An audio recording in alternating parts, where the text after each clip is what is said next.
Pinatakot ko.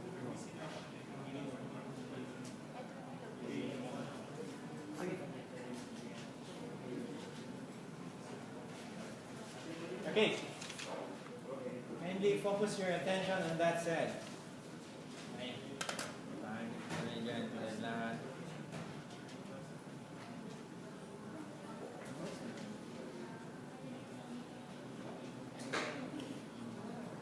Now,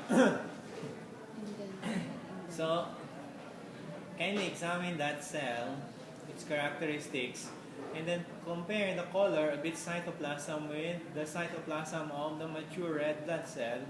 And then it contains a pycnotic or a small-sized nucleus which is ready to be expelled. So how will you now identify this cell? Very good, the orthochromatic normoblast. So mas dark ang color ng kanyang chromatin and then parang mayroong butas-butas sa loob ng kanyang nucleus.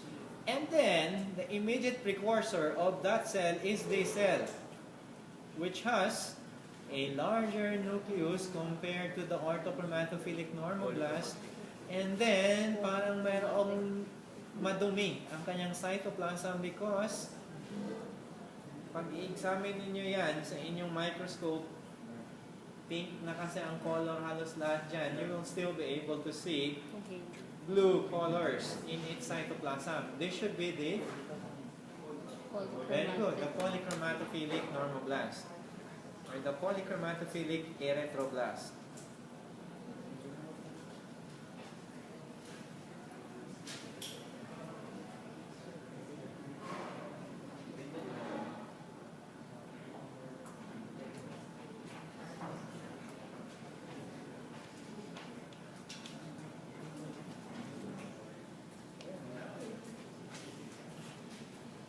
Okay, so that cell shows us an indented nucleus, yung shape ng nucleus, with two types of granules in its cytoplasm. How will you now call this cell? Very good, metamyelocyte. And then as you can notice also, the characteristics of the cytoplasm of this cell is more or less similar with the cytoplasm of this cell. However, walang indentation sa kanyang nucleus. That cell is metamyelocyte. This cell is showing a non-indented nucleus, a myelocyte. And then that cell is granulocytic or erythrocytic? Erythrocytic with very small pycnotic nucleus. Mayroon pang orthochromatophilic normoblast.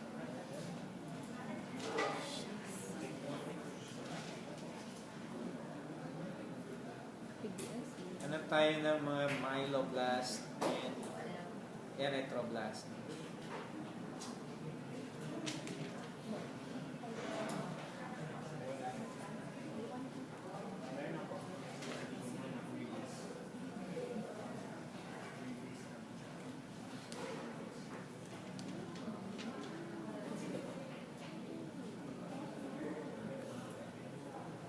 So, kailangan nyo talagang silipin ang mga slides ninyo kasi maraming details na hindi na-project ng apparatus natin.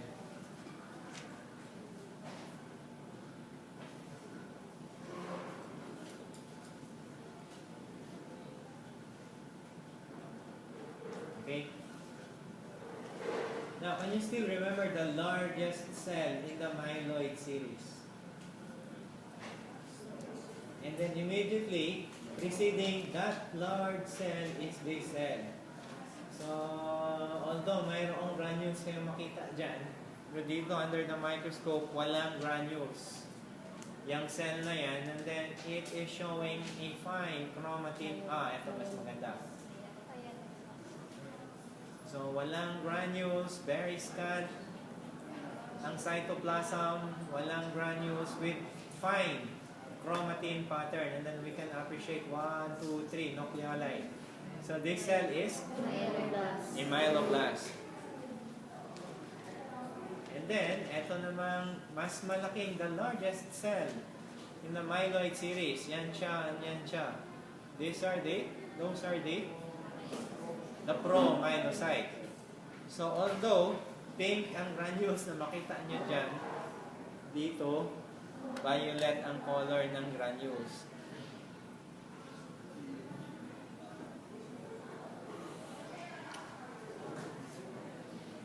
Pero anyway, we have already discussed the basic identifying features. Yan, ma-identify nyo talaga yung cell na yan. Based on the shape of the nucleus. Very good. Yan.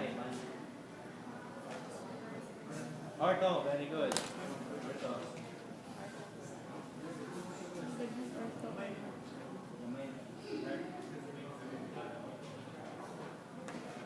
Yan. Papunta pa ng band pero not fully band yet.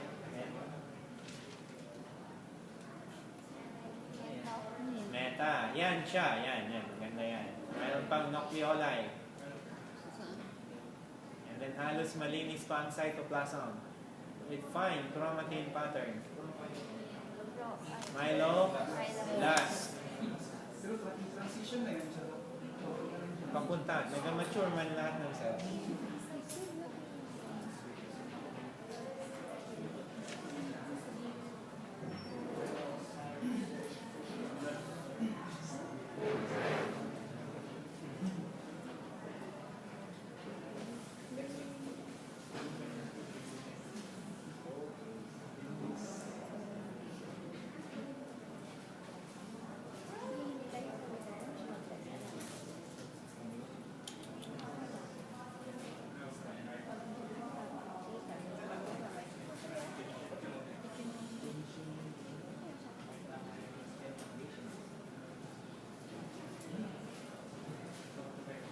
Okay, ang isa ding clue for identifying a cell in a bone marrow smear, yung mga erythroid series, they will aggregate with each other. The myeloid series will also group each other together.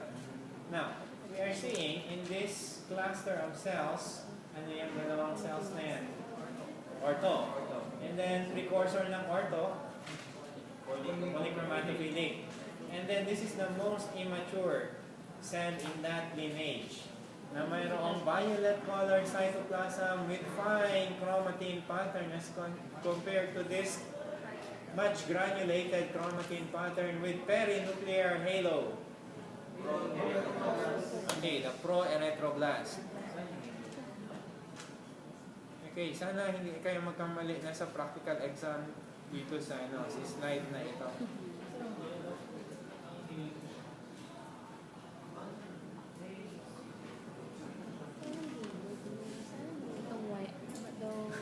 See-through siya.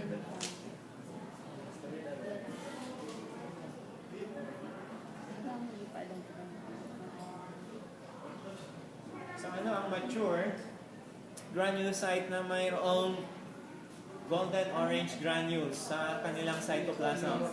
Eosinophils. Now, this is a precursor of an eosinophil in the bone marrow.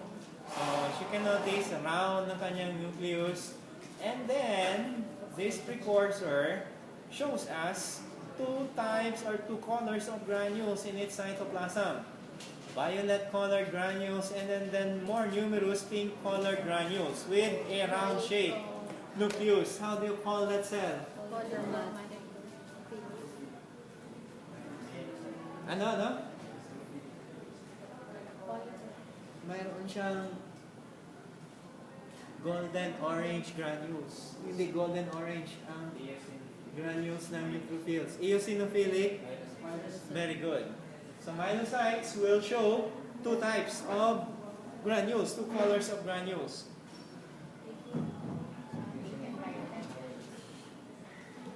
Gold.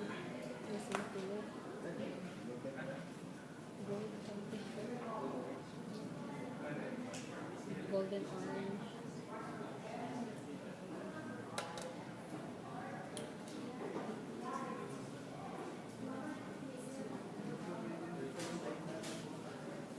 Ano?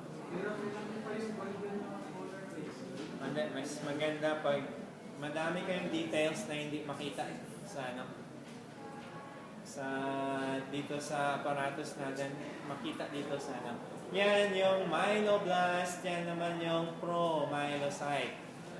Okay, notice the difference in the volume of the cytoplasm plus the presence of the granules in the promyelocyte, and then the much larger size of a promyelocyte in comparison with a myeloblast. Halos walang cytoplasm ang mga blast cells, be it a pro-erythroblast or a myeloblast. Konti lang ang kanilang cytoplasm kasi wala pa silang synthetic activity. Okay? So, pahiramdang slide ninyo on bone marrow tissue. Bone marrow tissue. 12. Sabak ino.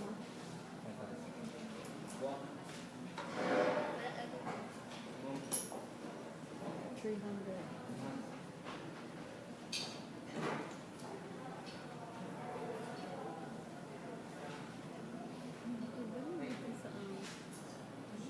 Okay? On low power objective, yan yung appearance ng megakaryocytes.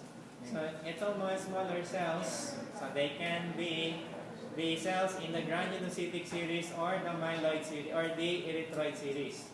So, maliit ang size nila as compared to the megakaryocytes.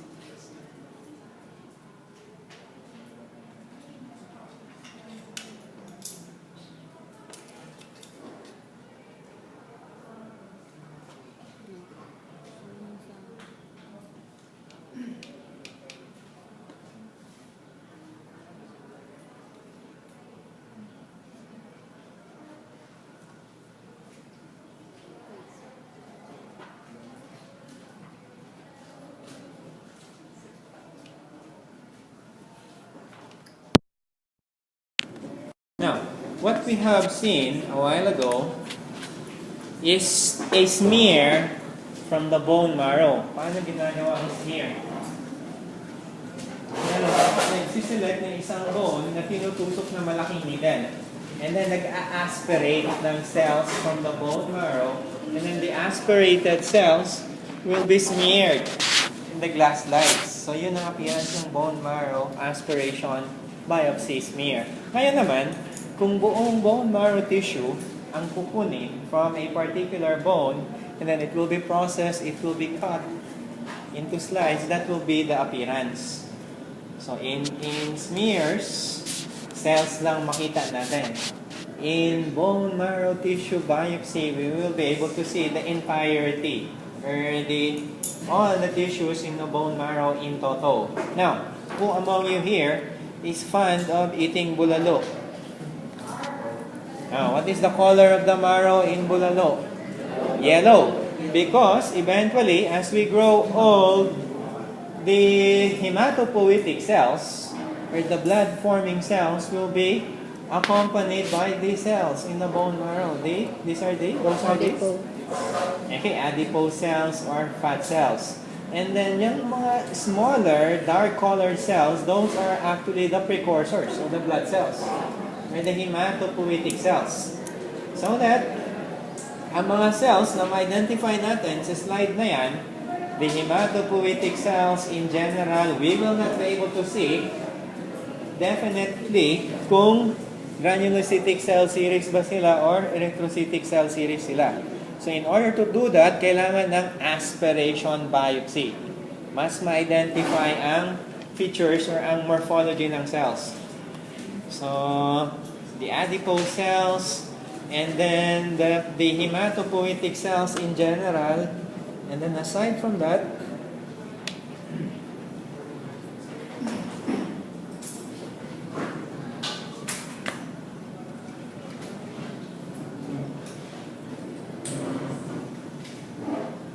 okay, we should also be able to identify that cell, showing us its irregularly shaped nucleus and an abundant cytoplasm, and it is much larger than the surrounding hematopoietic cells.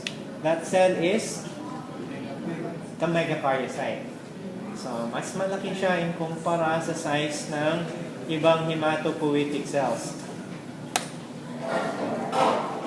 Let us examine that cell in high power magnification.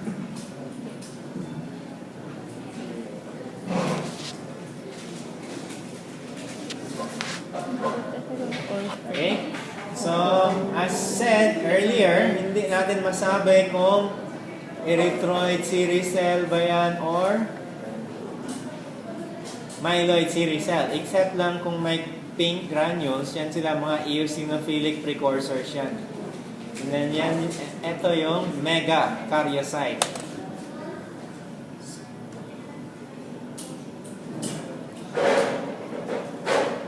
Okay, megakaryocytes.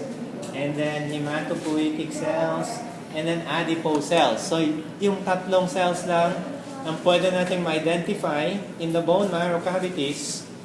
Aside from the contents of the bone marrow, we should also be able to identify the structural framework in the bone marrow cavities. These tissues are, okay, bone trabeculae.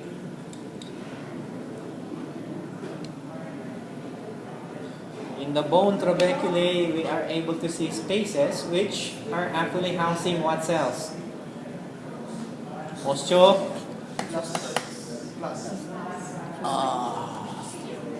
When a cell becomes completely surrounded by a calcified bone, the osteoblast will be called Just like osteocyte. It is housed in that space which is called